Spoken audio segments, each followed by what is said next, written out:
بسم اللہ الرحمن الرحیم۔ معزز سامعین اکرام، اس سے قبل بطور vice chancellor king Edward medical university, president college of physician surgeon Pakistan اور فاطمہ جناح کے وائس چانسلر کے طور پہ مختلف پیغامات دینے کا موقع بھی ملا اور کچھ بات چیت بھی ہوتی رہی، لیکن آج کے دن کا موضوع بالکل ڈیفرنٹ ہے اور آج کا پیغام بھی بالکل ڈیفرنٹ ہے۔ عام طور پہ یہ کہا جاتا ہے کہ بڑا بھائی باپ کی جگہ پہ ہوتا ہے۔ ہمارے بڑے بھائی چودھری بشیر احمد گوندل چند دن پہلے ہم سے رخصت ہو گئے۔ ایک الفاظ ہوتے ہیں، ایک حقیقت ہوتی ہے۔ بشیر احمد گوندل صاحب نے 25 سال اس حقیقت کا اظہار کیا اور ایک خاندان کا باپ کے جانے کے بعد باپ بن کے دکھایا۔ 27 نومبر 2024 بروز بدھ بشیر احمد گوندل صاحب مختصر سی علالت کے بعد اللہ کو پیارے ہو گئے، اور عام طور پہ کہا جاتا ہے کہ بڑا بھائی باپ کی جگہ پہ ہوتا ہے، مگر اس کی عملی مثال ہمارے بھائی بشیر احمد گوندل تھے۔ ہمارے والد محترم کا انتقال 1999 میں ہوا۔ 25 سال کے اس طویل عرصے میں بھائی بشیر احمد گوندل صاحب نے اپنی محبت اور پیار سے اور پدرانہ شفقت سے ہمیں محرومی کا احساس نہیں ہونے دیا۔ پورے خاندان کو یکجاں اور متحد رکھنے کے علاوہ سب کی ضروریات کا پوری طرح خیال رکھنا۔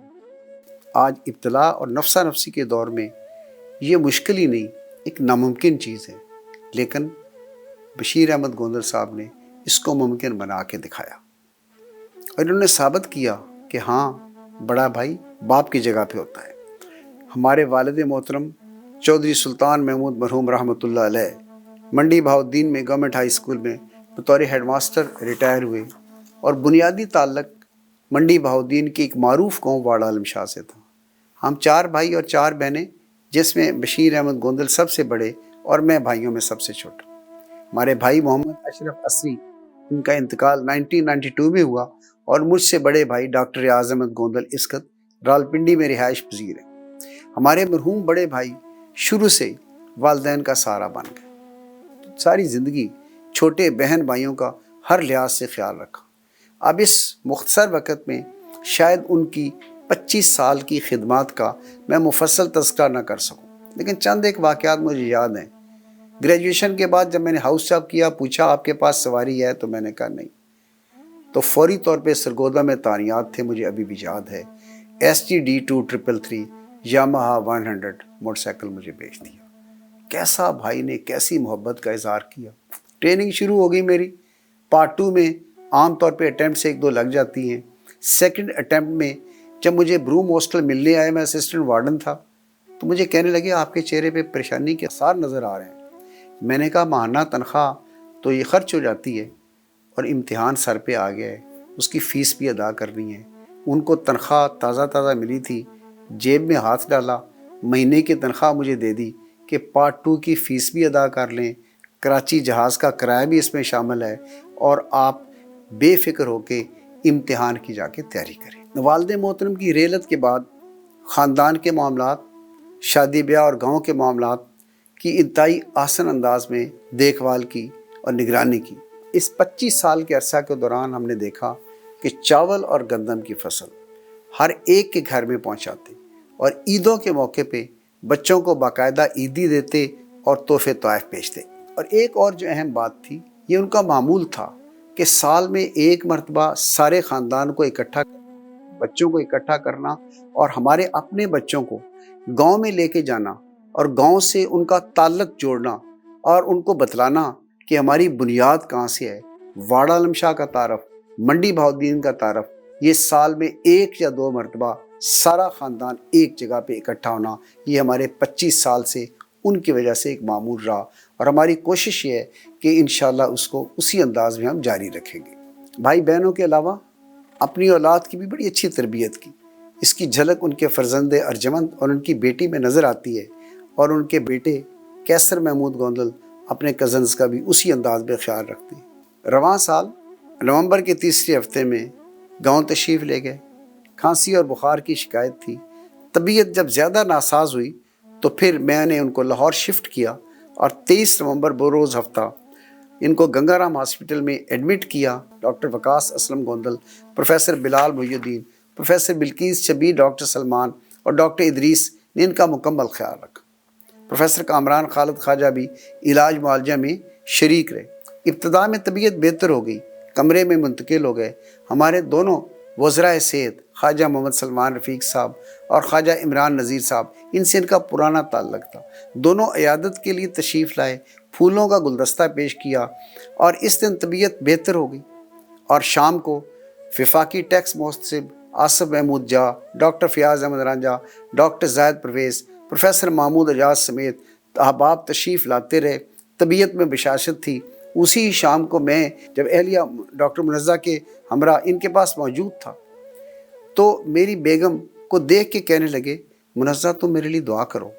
اور پھر کہا کہ جو خاتون سادہ ہو، شریف ہو، صابرہ ہو، نمازی ہو، نیک ہو، خاوند کی تابع دار ہو اور اولاد کی جس نے اچھے انداز میں تربیت کی ہو، ایسی خاتون کی دعا قبول ہوتی ہے۔ جب وہ فقرہ کمپلیٹ کر چکے تو اس وقت لیڈی ڈاکٹر اور نرسز پاس تھی۔ میں نے کہا اس فقرے کو دہرا لیں تاکہ انہیں بھی پتہ ہو کہ ایک خاتون خانہ میں کیا صفات ہونی چاہیے۔ انہی الفاظ کو دوبارہ دہرایا۔ یہ ان کا انداز تھا کہ خاندان کو انسپائر کرتے، انکریج کرتے اور خاندان میں ایک یونٹی کو انشور کرتے۔ 28 نومبر کو ہسپتال سے ڈسچارج ہونا متوقع تھا، مگر قدرت کو کچھ اور ہی منظور تھا۔ 26 نومبر بروز منگل بعد دوپہر طبیعت میں کمزوری کی شکایت کی۔ مغرب کی نماز کے بعد کھانا تناول فرمایا۔ بیٹے عمر مسعود گوندل ساتھ تھے۔ انہوں نے مجھے فروٹ کھاتے ہوئے کی ویڈیو بھیجی، مجھے کچھ تسلی ہوئی، مگر طبیعت جو ہے وہ زیادہ خراب ہوتی چلی گئی۔ ڈاکٹر وقاص اسلم گوندل نے دوبارہ ان کو کمرے سے ICU شفٹ کر دیا۔ اب ان کے ساتھ ان کے بیٹے کیسر محمود گوندل اور بیٹی تھی۔ شفٹنگ کے بعد پانی منگواتے ہیں، وضو کرتے ہیں، عشاء کی نماز پڑھتے ہیں، اپنے معمولات پورے کرتے ہیں، بچوں کو نصیحت کرتے ہیں اور سانس کی تکلیف میں جب تھوڑی سی شدت اس کی بڑھتی ہے، بیٹی کے سامنے کلمے کا ورد کرتے ہیں۔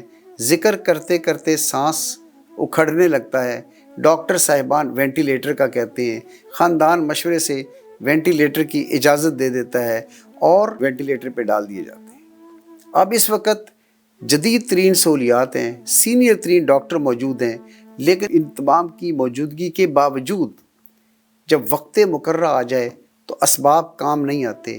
ایک دن وینٹیلیٹر میں رہنے کے بعد 27 نومبر کی صبح وہ دار فانی سے کوچ کر گئے اور اپنے خالق حقیقی سے مل گئے۔ انا للہ و انا الیہ راجعون۔ ان کی رحلت کی خبر لاہور، منڈی بہاؤالدین، واڑہ عالم شاہ، جس نے بھی سنی، پہنچنے کی کوشش کی، تعزیت کی کوشش کی۔ لاہور میں ان کے دوست شعبہ طب سے وابستہ تمام احباب پہنچے۔ منڈی بہاؤالدین میں نماز جنازہ ان کے بھتیجے اور میرے بھائی محمد اشرف عصری مرحوم کے بیٹے مفتی محمد زکریا نے پڑھائی۔ تمام شہر سے عمائدین اور ہمارے پرانا محلہ منشی محلہ ان کے مکین، منڈی بہاؤالدین کی میڈیکل کمیونٹی، گاؤں سے رشتہ دار، علماء، شہر کے مذہبی رہنما، سیاسی و سماجی اکابرین سبھی موجود تھے۔ منڈی بہاؤالدین میں والدین اور بھائی کی قبر کے ساتھ ان کے پہلو میں تدفین ہوئی، اور اس طرح ایک انتہائی درد دل رکھنے والی، غریبوں اور ضرورت مندوں کا خیال رکھنے والی، پورے خاندان کو ایک لڑی میں پرونے والی عظیم شخصیت کی اخروی اور ابدی زندگی کا آغاز ہو گیا۔ اور جانے والے کا ایک پیغام ہوتا ہے، اور یہی ان کا پیغام ہے کہ روپیہ پیسہ جسم اور روح کا تعلق ختم ہوتے ہی کسی کا ہو جاتا ہے۔ عزیز و اقربا رشتہ دار ساتھ نہیں جاتے، ساتھ نیک اعمال جاتے ہیں، صدقات جاریہ جاتے ہیں، فلاحی کام جاتے ہیں۔ تو آج جو دنیا میں ہمارے دوست موجود ہیں اور جو سارے سن بھی رہے ہیں، وہ اس مختصر سی زندگی میں آخرت کی زندگی کی تیاری کریں، کیونکہ دنیا سے جانے کے بعد نہ کسی کو واپس آنے کا موقع ملا ہے، نہ موقع ملے گا۔ لوگ جانے کے بعد کہیں گے کہ یا اللہ سنتے تھے، اب دیکھ لیا، واپس لوٹا دے، لیکن ہم دیکھتے ہیں جو چلا گیا کبھی واپس نہیں آئے گا۔ بشیر احمد گوندل صاحب نے کوشش کی کہ انویسٹمنٹ کر لیں آخرت کے لحاظ سے، احکامات خداوندی، نبی صلی اللہ علیہ وسلم کی سنتوں کی پیروی، مخلوق خدا کی خدمت، حت المقدور وہ کرتے رہے۔ اللہ پاک ان کو جنت الفردوس کے اعلیٰ مقامات میں جگہ عطا فرمائے اور ہمیں بھی آخرت کی تیاری کی توفیق دے۔ ان کے جانے کے بعد ان کے ملنے والے اور تعلق والے جس احسن انداز میں ان کی غریب پروری، خدا ترسی اور نیک اعمال کی پابندی کا تذکرہ کرتے رہے، ہمیں بھی شاید اس بات کا اندازہ نہیں تھا۔ ابھی کل ہی ٹیلی فون آیا منڈی بہاؤالدین سے، ہمارے دوست، ایک معتبر شخصیت محبوب الہی صاحب کا، تو کہنے لگے کہ دین کی محنت کے سلسلے میں اور دعوت اللہ میں ان کے ساتھ ایک اکٹھا سفر ہوا، میرپور گئے۔ جب میرپور میں ان کی تشکیل تھی تو امیر جماعت نے کہا چونکہ یہ گورنمنٹ کے اعلیٰ عہدوں پہ فائز ہیں، اپنا تربیت کا انداز ہوتا ہے، گشت میں ان کی تشکیل کر دی کہ جو فٹ پاتھ پہ بیٹھے ہوئے لوگ ہیں ان سے جا کے بات چیت کریں، ان کو کنسول کریں، ان کو آخرت کی فکر دلائیں۔ 10 بجے سے لے کر 2 بجے تک جب فٹ پاتھ پہ بیٹھے ہوئے لوگوں کے پاس انہوں نے وقت گزارا تو آ کے کہا کہ آج کی نورانی کیفیت ہی ڈیفرنٹ ہے، دین کی محنت، دعوت اللہ اور آخرت کا احساس جیسے آج ہوا پہلے کبھی نہیں ہوا۔ اور پھر انہوں نے عزم کیا کہ زندگی بھر رسول اللہ صلی اللہ علیہ وسلم کے دین کی محنت کو مقصد حیات بنانا ہے اور غریبوں کی خدمت کو مقصد حیات بنانا۔ انہوں نے اس کو اپنا مقصد حیات بنا لیا۔ اور مجھے یہ واقعہ سننے کے بعد پھر مجھے احساس ہوا کہ رمضان المبارک کا مہینہ جب شروع ہوتا، جب سردیاں شروع ہوتی تو مجھے کہتے کہ خالد کچھ پیسے بھجوا دو، پیسے میرے پاس بھی کچھ ہیں، یہ غریب لوگ جو سڑکوں پہ لیٹے ہوئے ہیں ان کو سردی لگ رہی ہے۔ اور پھر کمبل کبھی 100 کبھی 200 کبھی 500 کمبل دیتے اور رات کو اپنے دوست کے ساتھ جاتے اور ایک ایک کو کمبل دے کے آتے تاکہ ٹھٹھرتی ہوئی سردی میں کچھ انہیں سکون مل سکے۔ اس انداز میں انہوں نے کوشش کی، غریب پروری کی، ان کی خدمت کی، اور پیسہ اپنے پاس انہوں نے جمع نہیں کیا۔ ان کی جو انویسٹمنٹ تھی وہ یہ انویسٹمنٹ، خدمت کی انویسٹمنٹ، خاندان کو یکجا کرنے کی انویسٹمنٹ، جب ان کے جانے کے بعد ان کے کمرے میں ان کی ایسٹس کا جائزہ لیا گیا تو قیصر نے مجھے بتایا کہ ٹوٹل کیش 3000 یا ان کی بینک میں ان کی کچھ پینشن وہ موجود تھے۔ بشیر احمد گوندل کے جانے کے بعد ٹوٹل ایسٹ یہی تھے، لیکن اصل ایسٹ وہ ہیں جو اپنی زندگی میں وہ آگے بھیج گئے، اور یہی ان کا ہمارے لیے بھی پیغام کہ ہم کچھ ایسٹ آگے بھیج دیں جو جانے کے بعد ہمیں کام آ جائے۔ بھائی بشیر احمد گوندل مرحوم کی ملازمت کا آغاز تو زرعی یونیورسٹی فیصل آباد میں بطور لیکچرر ہوا، اور پھر ان کی پوسٹنگ بطور ڈپٹی ڈائریکٹر ایگریکلچر سرگودا ہوئی۔ اس وقت پنجاب کے وزیر اعلیٰ میاں محمد شہباز شریف صاحب تھے، جو کہ میرے بھائی محمد اشرف عصری کے کلاس فیلو گورنمنٹ کالج میں رہے۔ انہوں نے بھائی بشیر کی دیانتداری، آنیسٹی اور کام میں لگن کا سونی رکھا تھا۔ ڈیپوٹیشن پہ بھائی بشیر احمد ان کے پرسنل سٹاف سے مقرر ہوئے اور پھر ایک عرصہ تک شکایت سیل کے ڈائریکٹر کے طور پر خدمات سر انجام دیتے رہے۔ اس طرح ان کو غریبوں کی داد رسی اور دعائیں سپیٹنے کا موقع ملتا، اور میاں محمد شہباز شریف صاحب نے ان کی دیانتداری کی ہمیشہ تعریف کی۔ مجھے یاد ہے 1999 میں جب میرے والد محترم کا انتقال ہوا، پھر 2008 میں والدہ ماجدہ اس جہان فانی سے رخصت ہوئی۔ میاں محمد شہباز شریف صاحب اس وقت وزیر اعلیٰ تھے، خود تشریف لائے، فاتح خوانی کی، تعزیت کی، اور ابھی جب بھائی بشیر احمد گوندل کی انتقال کی جب خبر ہوئی تو مجھے وزیر اعظم ہاؤس سے ان کا ٹیلی فون آیا، انہوں نے بچوں کا پوچھا، تعزیت کی، دعا کی۔ یہ میاں محمد شہباز شریف صاحب کا بڑا پن ہے کہ وہ اس انداز میں شفقت کرتے ہیں، اللہ پاک ان کو جزائے خیر عطا فرمائے، آمین۔ بھائی بشیر احمد گوندل مرحوم کے لیے اللہ تعالیٰ نے لوگوں کے دلوں میں محبت بھر دی۔ 28 نومبر کو منڈی بہاؤالدین میں ان کے ایصال ثواب کے لیے قرآن خوانی کا اہتمام کیا گیا۔ اسی شام واڑہ عالم شاہ میں سارا گاؤں تعزیت کے لیے آیا، اور 29 نومبر کو لاہور میں قرآن خوانی ہوئی جس میں دونوں وزرائے صحت خواجہ محمد سلمان رفیق صاحب، خواجہ عمران نذیر صاحب تشریف لائے۔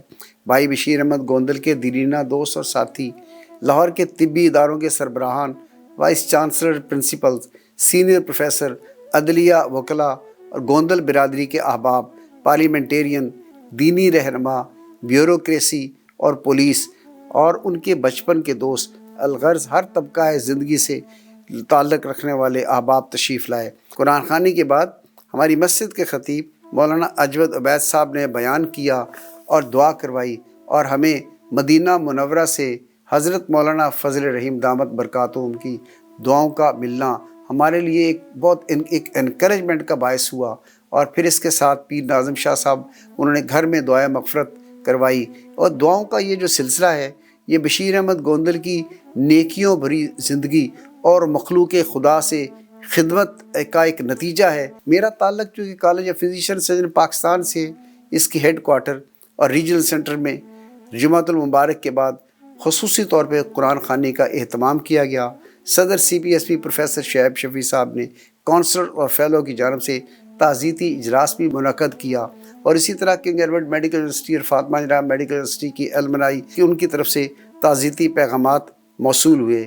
دراصل بات یہ ہے کہ بشیر احمد گوندل صاحب کی شخصیت میں ایسی کشش تھی اور لوگوں سے محبت اور اثار والا ایسا تعلق تھا جس کا اظہار ہر ملنے والا بھیگے دل اور پرنم آنکھوں سے کر رہا تھا۔ ان کا انتقال خاندان کے لیے ایک بہت بڑا صدمہ ہے، ایک بہت بڑا خلا پیدا ہو گیا جس کو پر ہونے میں بڑا وقت لگے گا۔ اللہ پاک ان کو جنت الفردوس کے اعلیٰ مقامات میں جگہ عطا فرمائے اور ہمیں آخرت کی تیاری کی توفیق عطا فرمائے۔ صدمہ کے اس موقع پہ میرا پیغام یہی ہے کہ ہمیں تھوڑے عرصے کے لیے دنیا میں رہنا ہے، چلے جانا ہے دنیا سے، اور تیاری اس انداز میں کر لیں کہ آخرت میں استقبال کی کیفیت ہو اور اللہ کے حکم نبی صلی اللہ علیہ وسلم کے طریقے کے مطابق ایسی زندگی گزرے کہ دنیا کی عافیتیں، آخرت کی عافیتیں ہمارا مقدر ہو، اور ہم دعا کریں اپنے لیے اور پوری امت کے لیے کہ ربنا آتنا فی الدنیا حسنۃ وفی الآخرۃ حسنۃ وقنا عذاب النار اللہم انی اسألک العفو والعافیہ فی الدنیا والآخرہ۔ اور پھر صدمہ کے اس موقع پہ میں اس شعر پہ اپنی بات کو ختم کرتا ہوں۔ آسمان تیری لحد پہ شبنم افشانی کرے، سبزہ نورستہ اس گھر کی نگہبانی کرے۔ سب سننے والوں کا بہت شکریہ، اور میری گزارش یہ ہوگی کہ 1 مرتبہ سورۃ فاتحہ اور 3 مرتبہ سورۃ اخلاص پڑھ کے میرے بھائی کو اور اپنے جانے والوں کو یہ ایصال ثواب کریں، اور کوشش کریں یہ ایصال ثواب ہمارا جانے والوں کے لیے ایک مستقل عمل بن جائے، کیونکہ جو جانے والا ہوتا ہے اس کو ان چیزوں کی ضرورت ہوتی ہے، اور یہ حق ہوتا ہے پیچھے رہنے والوں کا کہ وہ جانے والوں کا اس انداز میں خیال رکھیں۔ بہت شکریہ، اللہ پاک آپ کو جزائے خیر عطا فرمائے، بہت شکریہ۔